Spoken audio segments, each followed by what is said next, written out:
recovery and prosperity. Na ni kwa nini Mungu aliniambia hivyo? Na wale wanakumbuka tukiruka mwaka, Mungu alinipatia maandiko matakatifu katika kitabu cha Wafalme, yanazungumza juu ya mfalme Ahab na mfalme na nabii Elia. Na wakati ule kulikuwa kiangazi, na Bwana akaenda juu nabii huyo Mungu kuomba kwa sababu ya mvua. Na wakati alipokuwa anaposhuka ama anapoendelea na maombi, hapa ndipo mvua mingi iliweza kushuka, na Bwana akaniambia mwaka uliopita kutakuwa na mvua, na tayari tumeona Mungu ama tumeshuhudia sehemu nyingi ya taifa la Kenya kukiwa na hali ya mvua. Na nabii Elia aliapia, naongea mambo ya rastia, aliapia mfalme Ahab, chukua gari yako, kimbia pio kwa sababu kutakuwa na mvua. Na hivyo ndivyo aliweza kufanya. Mwaka wa 2023 Mungu alikuwa amesema kutakuwa na hewa moderate, jua kidogo na mvua kidogo. Wale wanakumbuka 2023 kulikuwa namna hivyo, na tunampatia Bwana sifa na heshima zote manani zake. Kwa hivyo mwaka huu ni mwaka wa urejesho na mwaka wa mafanikio ambao tumeingia 2026. Bwana Yesu asifiwe. Bwana asifiwe Yesu. Na baadhi ya mambo ambao Bwana aliniambia yatakayotokea katika mwaka huu nitayasoma hapa kadri na vile Roho wa Mungu amenipatia uwezo huo. Na ninapoenda kuyasoma, ningependa kwanza nizungumze kidogo kwa sababu ya mafanikio na kwa sababu ya pia neno ambalo Mungu amenipatia leo la mfalme Suleiman. Maandiko kadri na vile imesema, baada ya mfalme kupokea hekima kutoka kwa Mungu, aliweza kuinuliwa na Bwana na akaweza kubarikiwa na Mwenyezi Mungu. Na niseme siku ya leo Mungu akaachilia neno lake juu ya watu wake na juu ya taifa. Hata kama economy imekuwa iko mbaya, maisha huenda yakabadilika kwa sababu ya sauti ya Mungu. Ni kweli mwaka huu kumekuwa na, mwaka uliopita kumekuwa na mvua, lakini watu wamegadamika sana, wamelia sana, na wakasema mambo yalikuwa ni mabaya. Ingawaje yalikuwa ni mabaya kimfuko, lakini chakula hakuna mahali tumeweza kuwa na malalamiko ama na kilio. Lakini mwaka huu Bwana akasema ni urejesho na mafanikio, na kwa hivyo the year of recovery and prosperity itapatikana katika mwaka huu. Na kwa hivyo ningesema mwaka huu watu wengi wataenda kuona mkono wa Bwana. Haijalishi economy yetu imekuwa ni mbaya, lakini Mungu wetu ni mwaminifu, akasimame na akatende mambo mema katika jina la Yesu Kristo mwana wa Mungu. Japo hili ambalo tutaenda kulitaja hapa ama kulisoma hapa, yakampatia Bwana sifa na pia na shukrani zikaweze kumrudia kwa jina la Kristo Yesu mwana wa Mungu aliye hai. Number one, ningependa nishikanishe mwaka wa 2026 na mwaka wa 2025. Niseme Bwana mwaka wa 2025 alitupatia mvua, lakini katika mwaka wa 2026 kutakuwa na mvua na itakuwa sehemu nyingi inazidi katika hali ya mwaka uliopita. Na nikaona wakati mwingine mvua inakuja katika taifa, wakati mwingine itakuja na njia ya fujo. Hivyo ni kumaanisha kuna nyakati zinaweza kuja kuonyesha, kuna wakati kunaweza kuja kuwa na mafuriko, na wakati mwingine kutakuja kuwa na mambo ya kuwa na mvua nyingi. Na wakati Mungu alikuwa ananifunulia jambo hili, kama vile amekuwa akinifunulia miaka imekwisha, kitu ya kwanza na mshukuru Mungu katika njia za unyenyekevu na kumwambia apokee heshima zote na sifa. Nilitazama huko na sijui utaniuliza ni wapi niliona ama ni wapi nilitazama. Nikaona kukiwa na giza, na Bwana akaniambia giza hii ambao unaona ni mshikamano wa mvua ambao itakuja katika sehemu zingine katika taifa la Kenya, na kuna sehemu itakuja kufanya kuwa na tisho, kuwa ya kwamba itawatia watu kuwa na hali ya kuona ni kama mvua imewazidi, lakini yote itakuwa ni kwa sababu ya mipango ya Bwana. Na Bwana akaniambia sehemu nyingine kutakuwa na chakula, na sehemu nyingine kama vile Mungu alisema mwaka uliopita kutakuwa na hali ya tisho ya viangazi, na Mungu atabaki kuitwa Mungu na atabaki kuwa Bwana. Na sehemu ambazo kutakuwa na mvua, sehemu nyingi itakuwa katika hali ya kiwango, itazidi katika hali ya jinsi vile itaenda kunyesha, na huo atakuwa ni Mwenyezi Mungu na upendo wake. Kwa hivyo mwaka wa 2026 tutakuwa na hali ya experience mambo ya mvua, na tutaenda kuona mkono wa Bwana na njia isiyo ya kawaida. Nimeongea hiyo ikiwa kando na point number 1, ndio watu waweze kushika hali ya mwaka huu na jinsi vile mwaka huu utaweza kuwa. Bwana Yesu asifiwe. Point number 2, point number 1, Bwana mwenye akasema tuombe sana na tukatae mambo ya kuchomeka kuchomeka kwa manyumba, kwa maofisi na mashule. Kwa hivyo tuombe, tusimame katika pengo ili Bwana akatuondolee mambo ya mioto na pia mambo ya maofisi na mashule kuchomeka, na Bwana akatutendea mambo mazuri. Point number 2, na nikiwa hapa sijui lakini hiyo nitaitamka baadaye, na Bwana atenda kubariki sana. Point number 2, tuombe sana, kwa sababu katika mwaka huu tusipoomba ama tusiposimama katika hali ya maombi, mwaka huu kunaweza kuwa na wingi ya wizi wa mifugo. Na kwa hivyo tuombe sana Mungu apate kutukumbuka na apate kutuonekania, taifa la Kenya liwe na amani na liwe na faraja katika hali hiyo, ili Bwana akasimame na akatende mambo yasiyo ya kawaida. Na point number 3, Bwana akaniambia tusimame tuombe, kwa sababu mwaka huu tusiposimama na tuombe, kutakuwa na hali ambazo ni hali tata za watu wakiwa pamoja kama majamii ama kama ndoa. Kutakuwa na wingi wa mambo ya ndoa kuvunjika, hasa hata ndoa za watu ambao ni viongozi, watu walio na majina makubwa. Hayo mambo yatakuja kuonekana, lakini Bwana akatuambia tusimame na tuombe kila roho ambao inataka kutawanyisha familia na kuvunja mambo ya amani ya familia ama umoja wa familia ikaenda kufika mwisho, na Bwana akatutendea mambo mazuri katika jina la Kristo Yesu. Na jambo lingine Bwana akatuambia tusimame na tupate kuomba ni ya kwamba hali ya taifa tuliombee sana katika, kwa sababu mwaka huu hali ya security haitakuwa hali nzuri. Katika hali ya security tuombe sana Mungu apate kusimama na apate kutuonekania na tutendee mambo mazuri. Ni kweli Mungu amesema ni mwaka wa recovery na prosperity, lakini hata wakati Mungu anapotaka kubariki, adui hujiinua ili aweze kujitukuza kwa njia yake, lakini Mungu atasimama na atatenda mambo mazuri. Number 5, Bwana akaniambia Kenya tusimame na tuombe, kwa sababu ya mambo ya unajisi ya maisha ya watoto wadogo.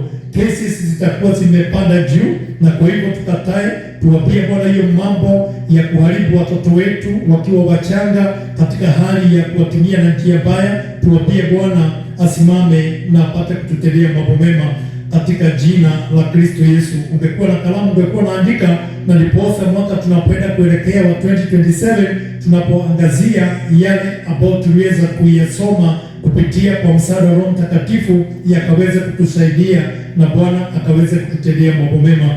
Number 6, Bwana aliniambia tuombe, kwa sababu katika ndani ya ulimwengu, na hii ndio jambo la kwanza Mungu amenipatia ya ulimwengu, ingawaje kuna wakati alikuwa ameniongelesha mambo ya magonjwa hapa tu, alikuwa ameniongelesha mambo ya magonjwa yatatokea katika sehemu ya Uganda, na hapa tu Mungu alikuwa ameongea, na mwaka huo ukatokea ugonjwa ulikuwa unaitwa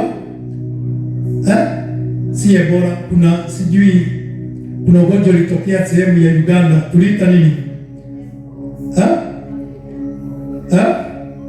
Ni jina imepotea, nilikuwa naikumbuka. Alikuwa amesema tuombe tukatae magonjwa itakuja kutokea katika sehemu ya Uganda, na ni kweli ilikuja ikatokea, lakini tulisimama ilikuwa inaitwa sawa, nitakumbuka. Kwa hivyo tuombe sana, kwa sababu Bwana aliniambia kuna mambo yatatokea katika ulimwengu na yatakuja kuchangaza mambo ambao ni ya mtetemeko wa ardhi, ambao inaweza kuja kulete vilio na hasara kubwa katika hali ya ulimwengu. Na nikisema hivyo, point number 6 ilikuwa point number 1, kwa sababu hiyo ndiyo kitu ya kwanza Mungu alipoweza kuniambia. Na niwaambie mambo ambayo ninawaambia hapa haiwezi kuja tu namna hivyo kabla Bwana hajayasema, na hakika Bwana amekuwa akisema mambo ambayo nimeona yakitimia na nikaona akitenda mambo mazuri. Wakati huo nilikuwa sehemu ya kule Kirinyaga, na Mungu akasema kutakuja kutokea mafuriko, na kulitokea mafuriko ambao yaliweza kuleta utata na njia kubwa katika juu ya maisha yetu. Na kwa hivyo point number 6 tuiombee sana, maana niliona uharibifu wa vitu vikiharibika na watu wakiwa na vilio. Hiyo ni kitu ambayo imepita akili za kutazama taifa letu tu la Kenya, na nikaona kule nje kuna mambo yatakuja kutendeka ya namna hivyo. Point number 7, Bwana, nilikuwa nimezungumza mambo ya mgawanyiko ambao ni mgawanyiko wa makanisa. Bwana kaniambia mwaka huu itazidi, na tusipoomba hata unaweza kuta watumishi wa Mungu wanaweza kuja kushikana na njia hata ya vita ya mwili, wakasahau vita si ya mwili, ni ya kiroho. Kwa hivyo tusimame na tuombe ili Bwana aweze kusimama na kutenda mambo mema, na hii yote itakuja kutendeka kwa sababu ya mambo ya siasa. Na kwa hivyo tukisimama na tuombe, Mungu ataenda kuingilia katikati, atatutendea mambo mema. Point number 8, tuombe sana, kwa sababu kuna mahospitali kadha katika ndani ya taifa la Kenya yatakuja kuwa na msukasuko, kiwango ya kwamba kuna mengine yatatishwa hali za kufungwa kwa sababu ya kitu tunaita mambo ya corruption. Na kwa hivyo tuombe ili Bwana asimame, kusija kukakuwa na mahospitali yatatokea matokeo mabaya ambayo yatafanya hata wananchi wakuwe na mtetemeko ama na hofu ya kupeleka wagonjwa wao katika hali ya hospitali. Na nikisema hivyo, niliona mambo ya ajabu ambayo Bwana aliweza kunifunulia, ambayo yanaweza kuja kutokea kwa hospitali, yatakuja kufanya watu wakuwe na hofu kwa sababu ya maidara zile ambazo zinadhaminika kuwa ni mahali pa kukimbilia ama pa kukimbiza wagonjwa.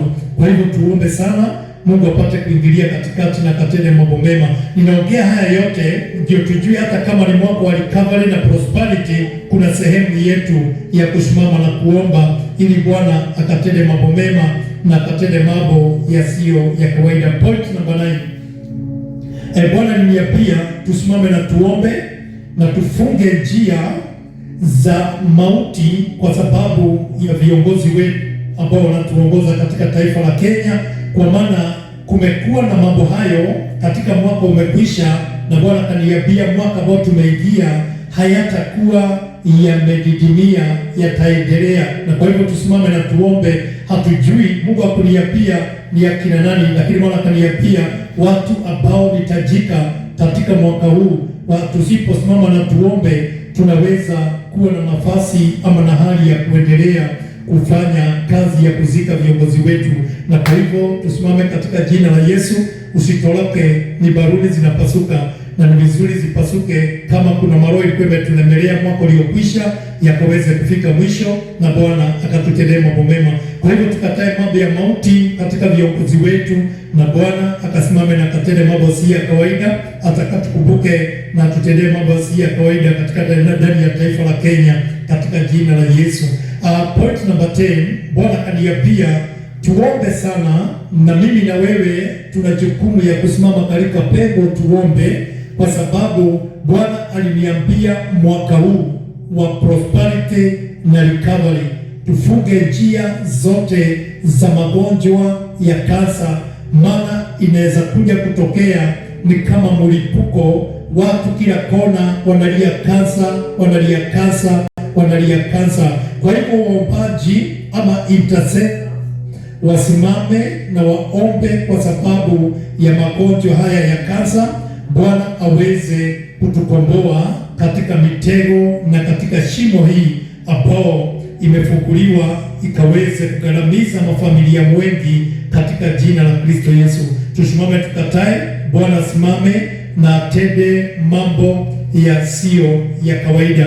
Na point number 11 yalikuwa ni mambo ambao sisi ambao ni intercessors, watu ambao wanampenda Mungu, wanajua tunapoomba Mungu hutusikia na anaweza tenda mambo si ya kawaida, anaweza kusimama na aweze kutenda mambo makubwa katika juu ya maisha mwetu. Point number 11, tuombe sana, maana mwaka huu wa 2026 Bwana kaniambia tusimame na tuombe na tuombee viongozi wetu ambao ni viongozi wa kisiasa, ili Bwana apate kuwabadilisha mawazo yao. Maana tusiposimama na kuombea wakuwe na amani kwa mioyo yao na mawazo yao, na wakuwe na uongozi mzuri, yaweza tokea mambo mabaya kuliko mwaka uliopita. Mambo ya maafa, mambo ya watu kupotea yanaweza kuzidi. Kwa hivyo tusimame tuombee viongozi wetu. Mungu apatie amani, Mungu apatie hekima na busara ya kuongoza taifa la Kenya. Na nikiongea mambo ya point number 11, tuombe sana, maana Bwana aliniambia tusipoiombea hata kufika kiwango ya kuwa na tribal wars ama na tribal clashes ambazo zinaweza kuleta mgawanyiko mkubwa na mchafuko katika taifa letu la Kenya. Na ninaposema hivyo, nilifika kiwango nikaona familia nyingi zilikuwa zimewachwa na kilio na machozi, na wakawa wanapitia mambo mazito, na kwa hivyo ni vyema tukaweza kusimama na kuomba ili Bwana asimame na akatende mambo mazuri. Nimeshikanisha point number 11 na point number 12 kwa sababu hapa point number 11 Bwana aliniambia increase ya political battles na vifo. Tuombe tukatae, na tena pia inaweza kusababisha watu kuwa wanapigana moja na wale wengine, na kwa hivyo tukatae mambo ya roho ya kulete vita katikati ya ndugu na ndugu mwingine. Na hayo Bwana kaniambia yanaweza kusonga kuanzia mwaka wa 2026, na hapo ni kama kuanzia mwezi wa 6 na kuendelea, mambo haya yanaweza kutokea mpaka mwaka wa 2027. Kwa hivyo tuombe, tufunike taifa la Kenya, tuombee viongozi wetu, tuombee taifa letu la Kenya, tuambie Bwana asimame na atende mambo mema katika maishani mwetu, na Bwana atatutendee mambo yasiyo ya kawaida. Point number 13, Bwana kaniambia tuzidi kuomba kwa sababu ya mambo ya maajali ya barabara yakaenda kufika mwisho, ili Bwana akaende kusimama pamoja nasi. Na tunapoomba tunajua sisi ambao wanaitwa uombezi watangaze damu ya Yesu Kristo katika mabarabara, tukanusha madai ya maajali, mipango yote na madhabahu na dhabihu zimetolewa na maagano mabaya, tuyakatae ili Bwana akasimame na tutendee mambo mazuri katika jina la Kristo Yesu. Jambo lingine, point number 14, Bwana kaniambia yale migomo ambayo tumekuwa tukiombea na yamekoma kidogo mwisho wa mwaka huo, Bwana kaniambia tusipoiombea itaalaruka tena mwaka ambao tunaelekea. Hiyo ni migomo ya madaktari na pia migomo ya watu ambao ni watu wa madaktari, na pia Bwana kaniambia inaweza kuextend hata kwa sababu ya watu ambao ni wakulima wanaweza kuja kuinua majani na kusema haki yetu. Kwa hivyo tukatae mambo ya haki yetu katika mwaka tunaelekea. Bwana ashuke atende mambo yasiyo ya kawaida katika jua maishani mwetu, ili Bwana akatutendee mambo mazuri. Tuwe na amani anapotubariki katika mwaka huu, tuwe na amani na baraka zetu, na Bwana akatutendee mambo mazuri katika jina la Kristo Yesu. Okay, jambo lingine, point number 15. Bwana akaniambia tuombe sana, kwa sababu kunaweza kuja kuwa na vita katikati ya makabila ambao ni wafugaji ama ni wachungaji wa ng'ombe. Tuombe vita isije katokea katikati yao, na Bwana akatende mambo mema. Na Bwana akaniambia vita hii si ya kunyang'anyana mambo ya mifugo, maana hapa sioni mifugo, naona ni mambo ya mwagikaji wa damu, na imeweza kuja kuletwa na watu ambao ni viongozi. Kwa hivyo tukatae mambo ya kabila na nyingine kuelekeana na njia kumwagana damu, na hata pia vifo tukatae, ili Bwana akasimame na akatende mambo yasiyo ya kawaida. Point number 16, Bwana akaniambia tuombe sana ili tukatae mambo ya ndege kuanguka na kulete maafa kwa watu. Na Bwana akaniambia ni mwaminifu, atasimama, atatenda mambo yasiyo ya kawaida. Point number 17, Bwana akaniambia tukisimama na tuombe, economy ya Kenya itabadilika. Hata kama watu wanalia ni kubaya, hata kama watu wanalia mambo yamekuwa mazito na magumu, tusimame ili tukaweze kumshukuru Mungu na kuomba, maana economy ya Kenya itainuka, si kwa sababu ya viongozi ama si kwa sababu ya mipango tulionayo, ni kwa sababu ya Mwenyezi Mungu. Na uandike hapo na uandike vizuri, kwa maana mwaka huu wa 2026 shilingi ya Kenya itarecover. Na jinsi vile tumetoka mwaka wa 2025 na mwaka wa 2026, kuna mambo ya kusifu shilingi ya Kenya kuinuka kutoka mahali ambapo ilipokuwa. Na kwa hivyo Bwana akawatendee mambo mema, tukatae mambo hayo yote. Bwana ametuambia ni mwaka wa prosperity na recovery, na kwa hivyo tuna mtu ana sababu ama ana nafasi yake ya kusimama na kutenda mambo yasiyo ya kawaida.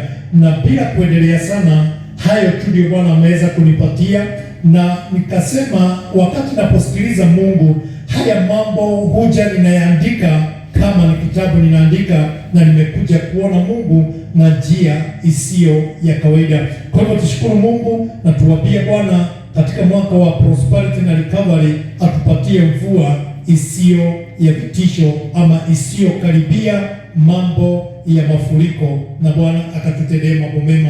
I saw the skies being black, na kwa hivyo ni kumaanisha mvua itakuwa mingi kiwango ya kwamba maji ambao yataweza kuwa inatembea katika nchi ni maji mengi kiwango karibu mafuriko. Na kwa hivyo tuombe Bwana apate kusimama na tutendee mambo mema katika jina la Kristo Yesu. Ni hayo tu, tuweke